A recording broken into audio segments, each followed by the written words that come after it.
Hello students. आज हम class 12th का टॉपिक मैट्रिक्स में डिफरेंट टाइप्स ऑफ मैट्रिसेस के बारे में पढ़ेंगे।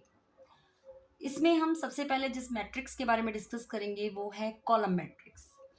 कॉलम मैट्रिक्स उस मैट्रिक्स को कहा जाता है जिसमें एक ही कॉलम होता है। फॉर एग्जाम्पल, अब ये मैट्रिक्स मैंने तैयार किया है। इसमें आप ऑब्जर्व करेंगे कि इसमें कॉलम एक ही है लेकिन रो डिफरेंट है।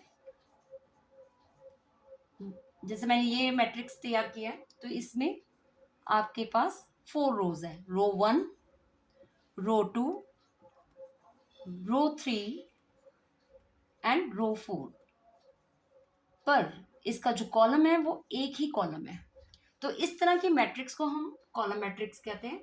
It mean a matrix is said to be column matrix if it has only one column. ठीक है। इसका जो मैट्रिक्स का ऑर्डर है, मैट्रिक्स ऑफ ऑर्डर है, वो रहता है हमारा m×1। जनरल फॉर्म होती है इसकी m×1। इट मीन्स m आपके n टाइम्स तक हो सकते हैं, 1 हो सकता है, 1 से ज़्यादा हो सकते हैं, लेकिन कॉलम हमेशा 1 ही रहता है। तो ये हमारी जनरल मैट्रिक्स ऑफ ऑर्डर रहता है m×1। जैसे हमारा एग्जाम्पल जो लिया है इसमें हमारी जनरल जो यूज़ किया जाता है कॉलम मैट्रिक्स ऑफ ऑर्डर वो रहेगा आपका 4×1। प्रीवियस वीडियो में हमने सीखा था कि हमारी जो मैट्रिक्स है वो किस तरह से बता सकते हैं m×n की फॉर्म में। यहाँ पे m हमारे पास 4 है जबकि n यानी कि कॉलम एक ही है। Is it clear? Now move to the next matrix, that is the row matrix. Row matrix जैसे हमने कॉलम मैट्रिक्स में डिस्कस किया था बच्चों कि उसमें सिर्फ एक ही कॉलम होता है, उसी तरह से रो मैट्रिक्स में सिर्फ आपके पास एक ही रो रहेगी लेकिन कॉलम डिफरेंट हो सकते हैं। फॉर एग्जाम्पल,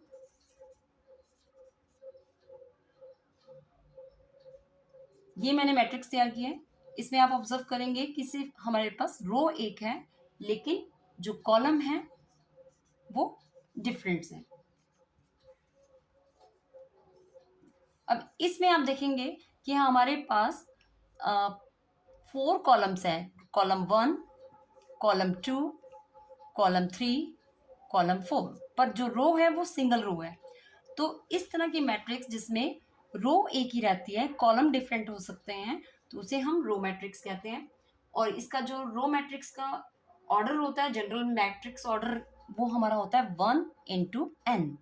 n मीन्स हमारा रो। ठीक है। अब रो जैसे इस वाले मैट्रिक्स की बात करें तो यहाँ पे कितनी रो है? कितने कॉलम है? इसमें 4 कॉलम है, 1 2 3 4। तो 1×n यानी कि 1×4। ठीक है। कॉलम 4 है लेकिन रो हमारी 1 ही है। ठीक है। और इसकी जो जनरल मैट्रिक्स ऑफ ऑर्डर होता है, हमारा जनरल मैट्रिक्स ऑफ ऑर्डर, वो है हमारे पास, क्योंकि हमें यहाँ पे रो एक है तो इसलिए अब 1×n की फॉर्म में कहा जाता है, क्योंकि हमारे पास यहाँ पे कॉलम डिफरेंट है, वो n टाइम्स तक हो सकते हैं। ठीक है। Is it clear to all? तो आज हमने 2 तरह की डिफरेंट मैट्रिसेस की बात में डिस्कस किया है। तो नेक्स्ट टॉपिक लेकर आएंगे दोबारा से आपके लिए नया वीडियो में, नई वीडियो के साथ।